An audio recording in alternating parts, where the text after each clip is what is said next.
दोस्तों, इस दुनिया में हर किसी का कोई ना कोई पड़ोसी होता है। वो चाहे हमारे घर का पड़ोसी हो, राज्य का पड़ोसी हो, हमारे देश का या प्लेनेट और स्टार का ही पड़ोसी क्यों ना हो। और दोस्तों, हम तो ठहरे एस्ट्रोनॉमी लवर्स, इसलिए प्लैनेट्स और स्टार के अलावा हमें किसी और पड़ोसी से कोई वास्ता नहीं।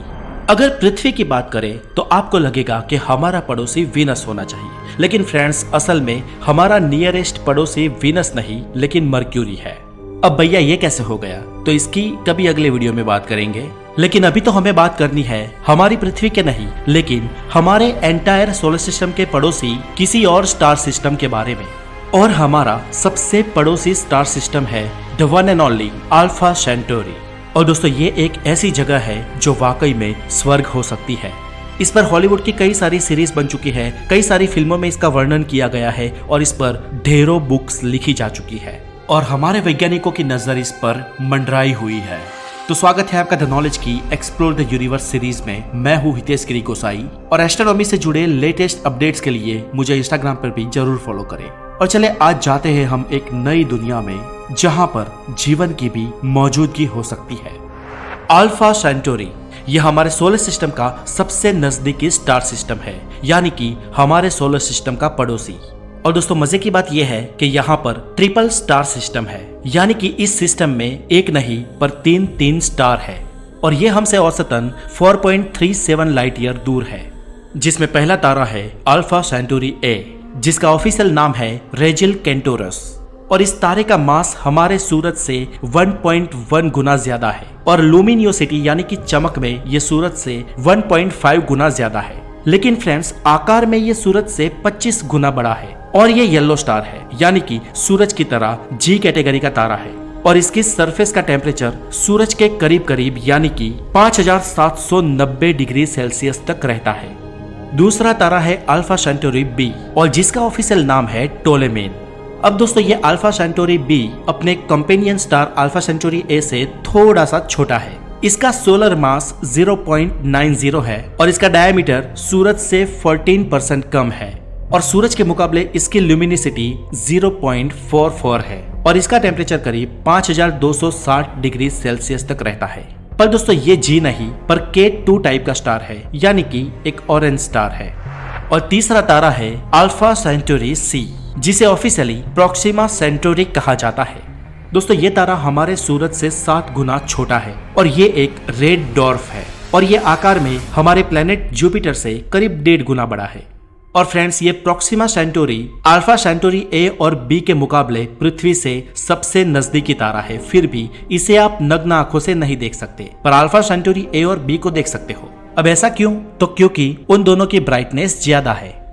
दोस्तों, इस स्टार सिस्टम के इन तीनों तारों में अल्फा सेंटोरी ए और अल्फा सेंटोरी बी के बीच बहुत गहरी दोस्ती है और ये दोस्ती इतनी गहरी है कि ये दोनों आपस में मिलकर binary star system alpha Centauri A B का निर्माण करते हैं। और ये बाइनरी स्टार्स वो होते हैं जो कॉमन बैरी सेंटर के अराउंड ऑर्बिट करते हैं। दोस्तों, इन दोनों स्टार को यानी कि अल्फा सेंटोरी ए बी को आप रात में साफ आसमान में नग्न आंखों से भी देख सकते हैं और पृथ्वी से देखने पर ये दोनों तारे एक ही जगह पर एक दूसरे के आगे पीछे नजर आते हैं। लेकिन दोस्तों, जब आप अपनी आंखों पर दूरबीन का पर्दा डालेंगे तब आप इन दोनों तारों को एक दूसरे से थोड़ा डिस्टेंस में भी देख सकते हैं। इस बाइनरी स्टार्स का अपीयर मैग्नीट्यूड -027 है और ये तारे अंतरिक्ष में साउथर्न कॉन्स्टेलेशन सेंटोरियस के सबसे चमकदार तारे हैं और हमें रात में नजर आने वाले ये थर्ड लार्जेस्ट ब्राइटेस्ट स्टार्स है। दोस्तों, इस अल्फा सेंटोरी को हमने कुछ 1-2 साल पहले या 15-20 साल पहले नहीं ढूंढा है। इसका जिक्र तो आज से करीब 1800-1900 साल पहले यानी कि दूसरी सेंचुरी में मिलता है। इसका सबसे पहली बार जिक्र टोलेमी नाम के एक जाने माने एस्ट्रोनॉमर ने अपने स्टार कैटलॉग ऑफ टोलेमी में किया था। वैसे तो इंसान की नजर हमारी इस पड़ोसी स्टार सिस्टम पर सदियों से थी, लेकिन करीब 1500 सालों तक इसे सिर्फ एक सिंगल स्टार माना गया और स्टार के बाइनरी नेचर का पता दिसंबर 1689 में जैन रिचर्ड ने लगाया।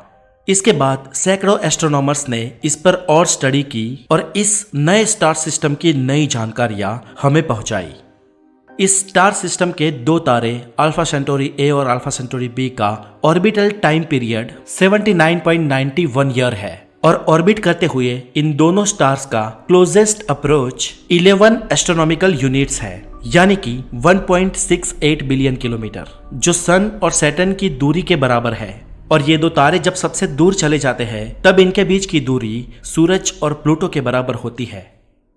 इस स्टार सिस्टम की पृथ्वी से दूरी करीब 4.37 लाइट ईयर है, यानी करीब 41.5 ट्रिलियन किलोमीटर, जो कि हमारी पृथ्वी और सूरज के बीच की दूरी का करीब 3 लाख गुना ज्यादा है। पर दोस्तों अल्फा सेंचुरी ए और बी के मुकाबले अल्फा सेंचुरी सी यानी कि प्रॉक्सिमा सेंचुरी से पृथ्वी की दूरी करीब 4.27 लाइट ईयर है, यानी कि करीब 40 ट्रिलियन किलोमीटर। और पृथ्वी से नजदीकियां बनाने के चक्कर में प्रॉक्सिमा सेंचुरी ने अपने परिवार के दोनों सदस्य अल्फा सेंचुरी ए और बी से दूरी बना रखी है, जो 1300 एस्ट्रोनॉमिकल यूनिट्स यानी कि करीब 0.2 लाइट ईयर है।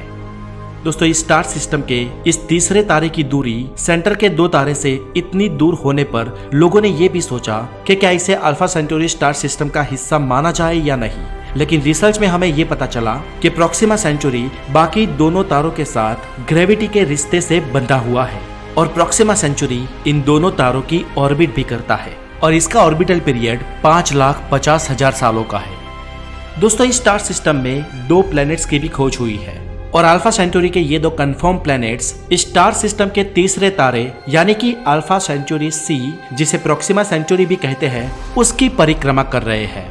प्रॉक्सिमा सेंटोरी के इस पहले प्लेनेट की खोज साल 2016 में हुई थी और ये एक टेरेस्ट्रियन प्लेनेट है, यानी कि हमारी पृथ्वी की तरह ठोस सतह वाला प्लेनेट है, जिसका नाम प्रॉक्सिमा सेंटोरी बी रखा गया है।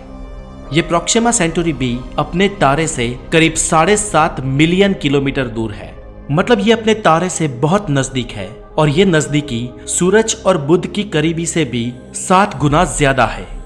इसलिए प्रॉक्सिमा सेंटोरी बी अपने तारे का चक्कर सिर्फ 11 दिनों में ही खत्म कर देता है और इसका टोटल मास पृथ्वी के मुकाबले करीब 1.17 गुना ज्यादा है, यानी कि ये पृथ्वी से करीब करीब थोड़ा सा बड़ा है। और फ्रेंड्स ये प्लेनेट अपने तारे के हैबिटेबल जोन में है। अब आप सोच रहे होंगे कि तारे के इतने करीब होने के बाद भी हैबिटेबल जोन में कैसे? तो फ्रेंड्स मैंने आपको पहले ही कहा ना कि Proxima Centauri, alpha Centauri A और अल्फा सेंचुरी बी इन दोनों तारों से बहुत छोटा है और इन दोनों से बहुत दूर भी, इसलिए ये एक हैबिटेबल जोन, एक रहने लायक जगह हो सकती है। इवन रिसर्च तो ये भी बताते हैं कि वहाँ के संतुलित तापमान की वजह से वहाँ पानी भी हो सकता है। हालांकि होस्ट तारे के इतने करीब होने की एक पॉसिबिलिटी ये भी है कि ये प्लेनेट अपने होस्ट तारे से लॉक हो, यानी कि इसका एक ही हिस्सा होस्ट तारे के सामने हो, जैसे कि यहाँ पर भी हमारा मून पृथ्वी से लॉक है, इसका एक ही हिस्सा हमेशा हम देख पाते हैं। तो अब दोस्तों यहाँ पर स्थिति ये हो सकती है कि अल्फा सेंचुरी बी इस प्लेनेट का एक हिस्सा बहुत गर्म होगा जो स्टार के सामने है और पीछे का हिस्सा बहुत ही ठंडा होगा। अब इस स्थिति में जीवन कैसे संभव हो सकता है? तो दोस्तों इस स्थिति में भी इस प्लेनेट के अगले और पिछले दोनों भूभाग के मध्य में एक हैबिटेबल जोन हो सकता है, क्योंकि दोस्तों ऐसे ग्रहों पे हवा जो प्लेनेट के ठंडे भाग से सिंक होकर गर्म हिस्से में ट्रैवल करती है और वही हवा फिर से गर्म हिस्सों से हीट होकर दोबारा ठंडे हिस्सों में चली जाती है। ये कुदरती टेक्निक ऐसे ग्रहों पर लाइफ को सपोर्ट करती है और ऐसे ग्रहों पर ठंडे और गर्म दोनों भागों के बीच में एक रिंग जैसा बन जाता है और इस बड़ी रिंग के एरिया में जीवन पॉसिबल हो सकता है। दोस्तों ऐसी जगह पर अगर वनस्पति या पौधे होंगे तो वो काले रंग के होंगे, क्योंकि हैबिटेबल जोन में लिमिटेड लाइट होगी और लिमिटेड लाइट को एब्जॉर्ब करने के लिए काला रंग ही सबसे बेस्ट होता है और ऐसे ग्रहों पर लाइफ कुछ इस प्रकार दिखेगी। प्रॉक्सिमा सेंचुरी को चक्कर लगाने वाला दूसरा प्लेनेट एक गैस डॉर्फ है, यानी कि इसे आप मिनी नेपच्यून समझ लो। इस प्लेनेट के बारे में सबसे पहले 2019 में रिपोर्टिंग की गई थी और इसे 2020 में कंफर्म किया गया। दोस्तों इस प्लेनेट का मास पृथ्वी के मास से 7 गुना ज्यादा है और ये अपने होस्ट स्टार प्रॉक्सिमा सेंचुरी से 1.5 एस्ट्रोनॉमिकल यूनिट दूर है और ये अपने तारे का एक चक्कर पूरा करने में 5 साल लगा देता है। और दोस्तों एक डॉर्फ होस्ट स्टार से इतने दूर होने की वजह से यहाँ पर जीवन की संभावना होना बहुत मुश्किल है। अब दोस्तों चले बात करते हैं अल्फा सेंटोरी तक पहुंचने की। तो दोस्तों फिलहाल तो ये मुमकिन नहीं है, लेकिन विज्ञान की दुनिया में भविष्य में कुछ भी नामुमकिन है ये कहना ही मूर्खता होगी।